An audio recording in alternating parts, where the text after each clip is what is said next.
Welcome to the Reaper's Director's Commentary. I'm Travis Prine. This is my special host Chandler Bali, and today Hello. we're gonna need to discuss my first foray into filmmaking, aka this stinker. Well, What's it called? the Reaper Origins. And when did you make this? Some point back during my high school days, closer I think around my senior year. Had to do this as a school project. Quickly morphed into something else, and people loved it. People thought, oh, people loved it as what it was, and then here we are. Obviously doing a director's commentary. You right? Yeah, Alright, I'm good. you ready to start? Yeah, I'm ready to start when you are. Alright. 3, 2, 1, go. All right, this whole scene right here. Obviously, Funko Pops. The room. I thought I was trying to replicate my room in question because I wanted to have it be like, we see where Travis is living. Obviously, I couldn't do that with the confines of the classroom, so I had to make do with what I had. The Doctor Strange comic Yeah, that was a Doctor on Strange the comic. table? Yeah. Yeah, Who drew all those images on the wall? I did. You drew every one? Yeah, Oh, that's great. I wanted to And add to. What was that? nothing. Go ahead. I wanted to add to like the surrealism that he's losing his mind over the duration of the film. So having those drawings on the wall, he's already messed up as the movie begins. Okay. You just drawn a whole bunch of Reapers on the wall. Okay, tell me about the guy who's playing Travis Lee Prine here. Okay. When we were beginning the project, we had Cooper come on as, another member as our little group for this, full school project. And so I thought we couldn't have Seth or I couldn't play me because I was playing the Reaper, so I thought to myself, let's have Cooper play me. Since he had the look down, I threw on the jacket on him, I threw the lanyard on him, then we got the Luke was born. All right, so tell me about this. What anything you want to say about your character in here, the Reaper? I'd say this is like a starting point for this character's journey. Coming to him, his creator in the time of need, over explaining it to him. Obviously, Travis doesn't even know what the hell is going on. The Reaper does. Okay.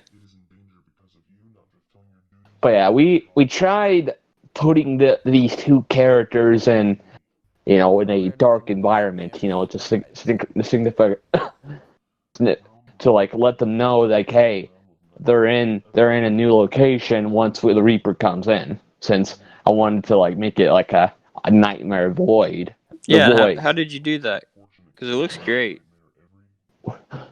If I remember clearly, when we were editing the film, Seth added in a black layer through the background. So we're I think we're at when this whole sequence starts. We're in a different room of of the classroom. We're like in the green screen room. It's that Okay. entire Cool. walls is green screen. And Okay. Nice. we tried replicating the shot to where it's like they're still in the room, so it's like they're facing each other still. Well, it looks I great. I like this though.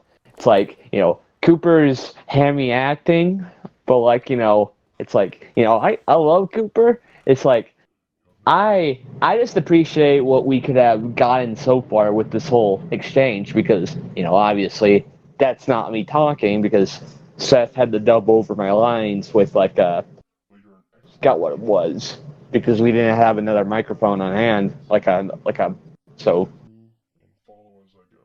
I'm surprised the black screen the green screen turned out so good. Yeah, it looks great. So what's he But what's yeah, he doing here? he this whole sequence right here. The Void, ladies and gentlemen. The whole sequence there, the Void was originally supposed to be there. He's warning him about the dangers of what's to come ahead. But since it fucked up, the Void only pops up for around 2 seconds before disappearing. But they're supposed to be looking at the Void the entire time. Okay. Now, this whole scene right here was supposed to be featuring an entire sequence that got cut, where he would wake up, turn to look at the TV, and a Daffy Duck cartoon would be playing called Jaffy Daffy, where Daffy is on the run from the draft board. And this whole thing right here, that is probably one of my favorite things was to film. The jacket? The jacket. The jacket means that he isn't, losing his mind, that he knows where everything is. Yeah. But back to what I was saying before, the Daffy that segment, he would look over at the TV, and then he would see, oh, he's on the run from the draft board member. Travis is on the run from the Reaper. It would clarify, oh, they're both on the run from a certain person, but at the very end, they can't get away from their own personal demons. In a weird, twisted way, so to speak.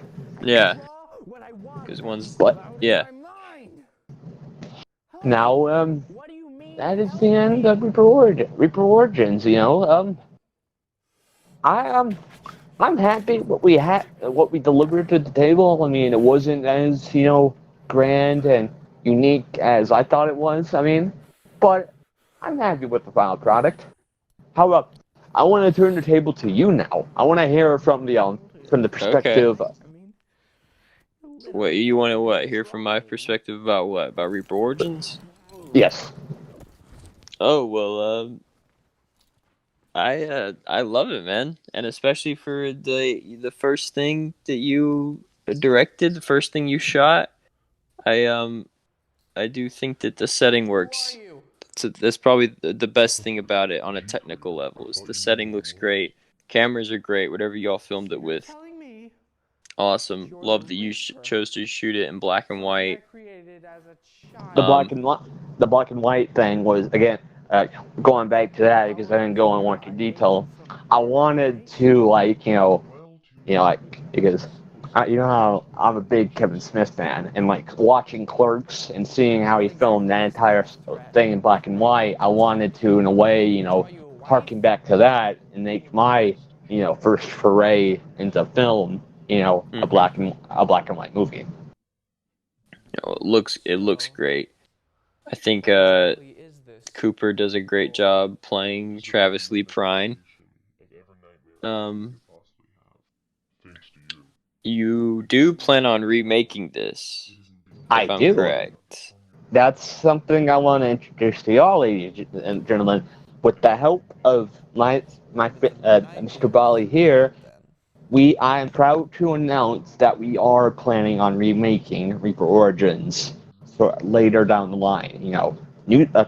Fresh new script, new setting, but my friend Chandler here will be playing the role of yours truly. Why are you telling me all this? Where's my place? How do you feel? How do you? I'm honored. I'm honored, man. I hope I can bring Cooper's great, but I hope that I can bring the intensity of Travis Lee Prine in real life. It's a role that nobody is born to play, except for you. You are not wrong. So I'm very excited though, and I'm honored to be cast as Travis Lee Prine opposite Reaper. We're not sure where we're gonna shoot it, but we have a lot of really good ideas, I think, going for it. Yeah, we do. So, I do plan on bringing back some old concepts I had in mind for this film. I couldn't implement into the original short film, so they make it better. Yeah. to end off this whole rousing commentary, do you have anything you wanna, shout out? Like let people know what you're working on, because obviously the table was on Reaper Origins, but do you have anything? The people. Nothing in my world really, except for working on Flat Nuts, which of course Reaper is a character on. That is right. That is right. But other than that, that's pretty much. I mean, me and Travis are writing a couple of different scripts together, working on some stuff. I think you should talk about the podcast. Oh yes, that's right. You jogged my lure from mine. Starting later down the line, once I have my things realized, I will introduce to y'all the Reaper Script, a podcast for the weird side of film Twitter. I plan on bringing in special guests, starting with Mr. Bali here, then moving down the line. Talking about the weirdest of the weird, but giving the people the chance to talk about what makes them so special. Like what is their goals? What is their dreams? It's like, digging deep. It won't be any other ordinary podcast, that's for sure. Think Eric Andre, but if Eric Andre was a chilled down dude, but didn't yell every episode.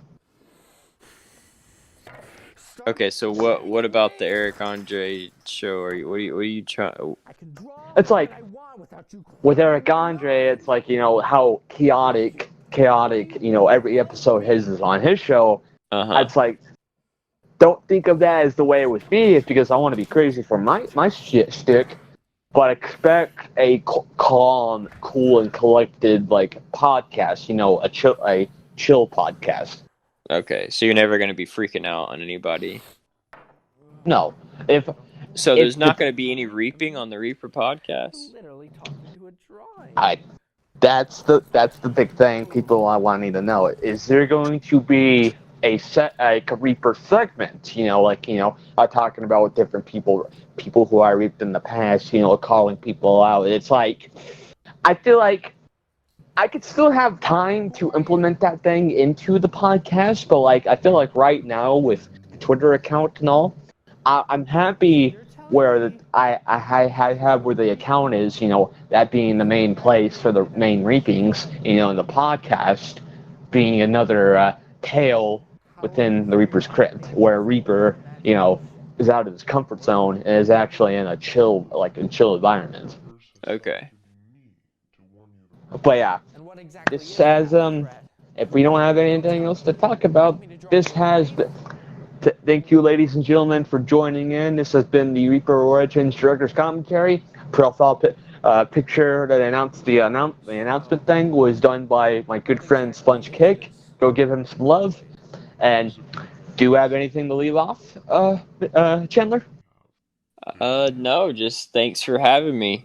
No problem at all. It's no problem at all. And I'm sooner or later, Night Launch will, pick up back again. But yeah, thank you for joining in, and this has been another tale from the Reaper's Crypt.